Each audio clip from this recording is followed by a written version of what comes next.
Alhamdulillahirabbil alamin wassalatu wassalamu ala asyrafil anbiya'i wal mursalin nabiyina Muhammad wa ala alihi wa sahbihi ajmain, amma ba'du. Saudara-saudari yang kami cintai dimanapun Anda berada, nikmat Allah Subhanahu wa ta'ala begitu banyak, dan di antara nikmat yang paling berharga adalah nikmat kesempurnaan agama Islam. Allah Subhanahu wa ta'ala berfirman, al-yawma akmaltu lakum dinakum, pada hari ini telah aku sempurnakan agama kalian. Wa atmamtu alaikum nikmati, dan telah aku sempurnakan nikmatku atas kalian. Wa raditu lakumul Islam madina, dan aku ridho Islam sebagai agama kalian. Ayat ini adalah ayat yang menunjukkan bahwa Islam adalah nikmat yang terbesar bagi kita semuanya. Sehingga kita tidak butuh Tuhan kecuali Allah Subhanahu wa ta'ala. Tidak butuh Nabi kecuali Nabi Muhammad sallallahu alaihi wasallam. Dan tidak butuh agama kecuali agama Islam. Oleh karenanya, ayat ini membuat iri orang-orang Yahudi. Sehingga mereka mengatakan kepada Khalifah Umar bin Khattab radhiyallahu an, wahai Umar, ayatun fi kitabikum, ada sebuah ayat di dalam Quran kalian.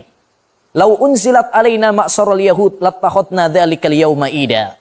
Andai saja ayat tersebut diturunkan kepada kami, niscaya kami akan menjadikan hari turunnya sebagai hari perayaan. Oleh karenanya, ma'asyiral muslimin, saudara-saudariku seiman dimanapun Anda berada, marilah kita bangga dengan kesempurnaan agama Islam.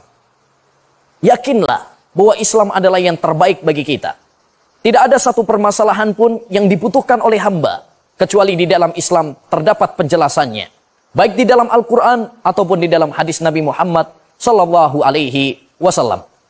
Ada sebuah kisah menarik.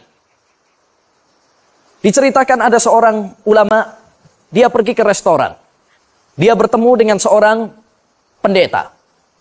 Maka pendeta tersebut dengan nada mengejek mengatakan, katanya, Quran kalian menjelaskan segala sesuatu.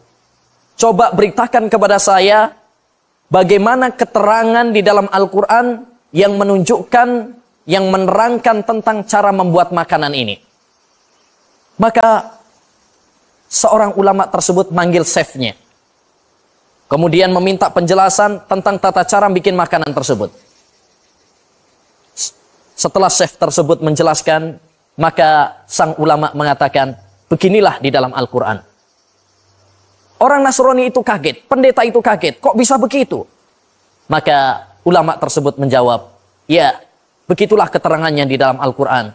Sebab Allah berfirman, fas'alu ahla dzikri in kuntum la ta'lamun. Bertanyalah kepada orang yang mengerti dalam setiap bidangnya. Kalau dalam masalah makanan, tanyakan kepada chefnya. Ya, apabila kalian tidak mengetahui. Banyak sekali contoh-contoh kesempurnaan agama Islam. Di antaranya masalah ekonomi. Islam membahas tentang masalah ekonomi secara detail. Karena ekonomi dibangun di atas dua hal. Pertama adalah tentang pintar mencari harta. Hal ini Allah Subhanahu wa ta'ala beri kebebasan kepada kita semuanya. Allah memerintahkan kepada kita untuk mencari nafkah. Fa idza qudiyatis shalah fantashiru fil ard wabtaghu min fadlillah. Apabila selesai menjalankan sholat Jumat, maka bertebaranlah kalian ke muka bumi dan carilah rizki. Yang kedua, ekonomi dibangun di atas cara mengelola harta dengan hemat, tidak boros dan tidak kikir. Allah Subhanahu wa ta'ala menjelaskan, walladzina idza anfaqu lam yusrifu wa lam yaqturu wa kana baina dzalika qawama. Adalah orang-orang yang beriman apabila mereka membelanjakan harta, mereka tidak pelit dan mereka tidak boros. Itu hanya satu contoh di antara sekian contoh yang begitu banyak tentang kesempurnaan agama Islam. Maka marilah kita bangga dengan agama kita semuanya, yaitu agama Islam.